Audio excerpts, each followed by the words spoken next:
गेंद को शायद आप थोड़ा सा पीछे घुस गए और गेंद को जाते हुए देखा।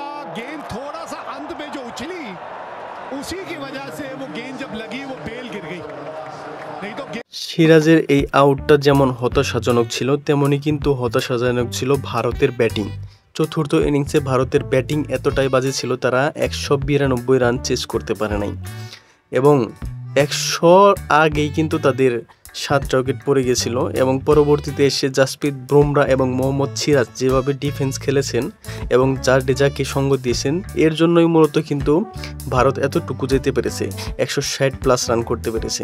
যদি তারা টিকে না থাকতে পারতো তাহলে কিন্তু সেটুকু তারা করতে পারতো না। জাডেজা 50 করেছে শেষের দিকে এসে, যার জন্য আসলে ম্যাচটা ক্লোজ হয়েছে।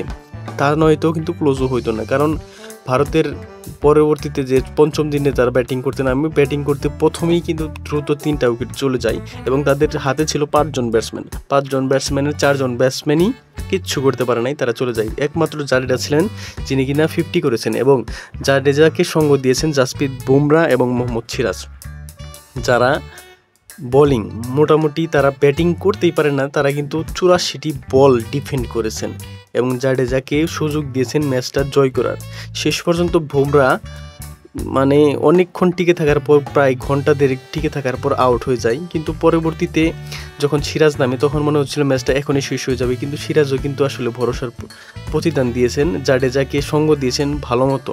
কিন্তু পরবর্তীতে বশিরের বলে যেভাবে তিনি আউটটা হলেন আসলে সেটা দুঃখজনক এবং ইংল্যান্ড যার পরে যেভাবে সেলিব্রেশন করলেন, আসলে টেস্ট ক্রিকেটেও যে এতটা টান উত্তেজনাপূর্ণ ম্যাচ হয় সেটা কিন্তু আমরা গতকাল দেখতে পেলাম। আসলে ম্যাচটা অনেক টান উত্তেজনাপূর্ণ ছিল। চতুর্থ দিন শেষে আমরা বুঝতে পারছিলাম যে ভারতের দরকার ছিল 135 এবং ইংল্যান্ডের দরকার ছিল 6 উইকেট। সেখানে কিন্তু ইংল্যান্ড 6 উইকেট তুলে নিয়েছিল এবং ভারত প্রায় কাছাকাছি গিয়েছিল। সেখানে গিয়ে কিন্তু 22 রানে তারা ম্যাচটা হারে এবং ইংল্যান্ড সিরিজের 2-1 এগিয়ে যায়।